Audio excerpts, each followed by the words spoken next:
here with Thomas Brown, General Motors, inside the Envy vehicle.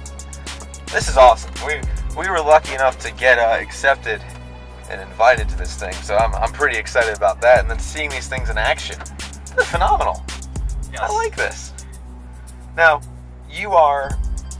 How are you involved in this project? Well, my team was the team that integrated the electronics and the V2V technologies and the autonomous driving systems into the vehicle. Mm-hmm. And we were also the group that were asked to support the vehicles in the World Expo in 2010. Gotcha.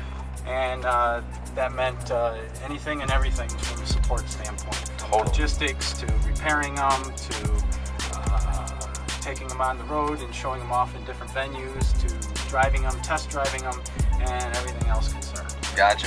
So I got a couple questions for you. Sure. First, I'm noticing right down here. Webcam. Webcam. Yeah. What are we gonna do with the webcam? Webcam with it. So this has Wi-Fi built in? Yes. It can sync down to any computer? Yes. Awesome. It has connectivity. It can also communicate with that vehicle through Wi-Fi. Gotcha. And the other vehicles, and you can get an online chat between the vehicles going. Very cool. Or between the vehicles and somebody, on an internet-based system. It also this is normally right now we don't have it lit up, but this is a touchpad display, and this would, if we had it lit up, would be displaying vehicle speed, outside temperature, where we're at. It would have a navigation system in it, or does have a navigation. You're just not displaying it. Right. It also has your internet content. Where you can do internet streaming content when you're in autonomous mode. Mm-hmm. Very cool stuff. And email, texting, anything that you would do with a tablet PC, it'll do it. Right, because you can do hands-free driving. Exactly. That all works out. Right.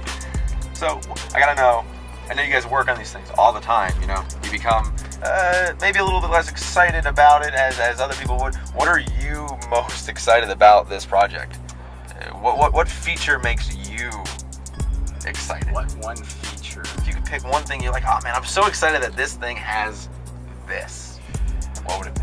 I think it's pretty cool. It's a balancing machine. You're like, it's a two-person Segway.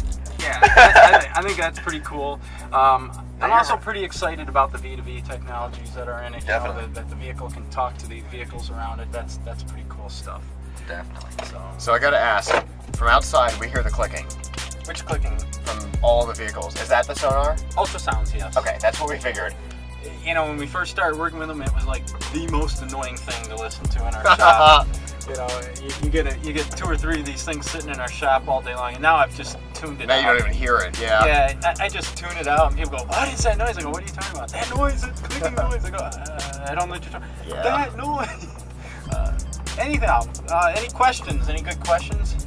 The presentation was pretty good. I'm impressed. I like the way the whole two-wheel balance thing works. It's essentially like a two-person Segway, right? Right. That's awesome. That's too cool. That it doesn't just like fall over and kill us. You know what I mean? Right. And it maneuvers like a champ. Do all 3 of them maneuver the same? Yep. They're all identical. The propulsion systems are completely identical. So like the base is the same, but all the styling is different. The styling's a little different. Each one has a little bit different feel to it, but they all have the same limitations, basically, from a propulsion system standpoint. Understood. The train system. What did you guys call it? Where they run in Platooning. Platooning. How does that work? It's communicating on like a special frequency, I'd imagine. That's just for you guys. Well, the vehicle has. Yeah, the vehicle has. It's not earmarked to us. I'm sure it's some Semi-open frequency. Some FCC agreement, but the vehicles have vehicle-to-vehicle communication. The vehicle knows where it is in the world using the GPS technology, and they basically just tell each other where they're at and what the spacing should be, and what the speed should be, and when one is stopping and when it's accelerating. It's actually pretty simple. Very cool. So when they find each other out in the wild, they just like they know they're there and they start talking to each other. Right. So if you were to be driving them around with all the other cars in the parking lot, they'd instantly know that the other one was there. Right. Actually, that question would be better to ask Pre. He is the expert in that field. He's the one that was doing the demo. Yeah. He's the one of the subject matter experts on V2V. Okay. So he would be. I don't want to say the wrong thing, and understood. Just to say something, I'd rather Yeah. have you get it right from the horse's mouth. Absolutely. Okay. So between the three of them, which one do you like the best? The one that I just got out of. The red one? Yeah. What's the? Does it handle a little different, or you just like the styling a little better? Or It's it's the one that you worked on. I worked on all of them. Okay. I worked on all of them equally. Okay. I just like the color. I like the way I like the way you can see out of it. I like the interior is a little bit more roomy than this one. Okay. I like the way the door opens and closes. I just like that vehicle. Gotcha. It's a preference thing. Absolutely. Not one of these is better than the other. Right. For any specific reason. It's But just, human nature is we find one that we like and we for whatever reason. that's it. Me and that particular machine have been through a lot together, and Understood. and all over the world, and we like to keep it that way. So basically, At least this is your project, right? This is what you work on. No, actually, this is just one of many things that I work on. Really? Yeah. This is. So this isn't like a full-time project. Yeah, I actually. Is it a full-time project for anybody, or is this like a pet project for? Well, I don't know, full-time project. I don't.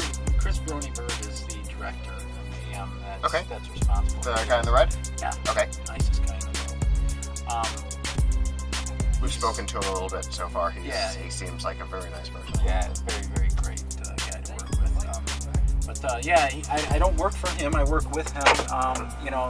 I take direction from him when I'm working with him on this because it's a big project. Absolutely. But, I have, probably 10 or 15 other major projects going on in Oh, GM wow. other than this. Gotcha. So when I was in Shanghai, China, I was up like almost 24 hours around the clock because I'm trying to direct things in my shop back in Michigan. Oh, geez. When they're awake, and then when I'm in Shanghai, I'm trying to manage a team of people, that did the support work on these, that happen to be Chinese.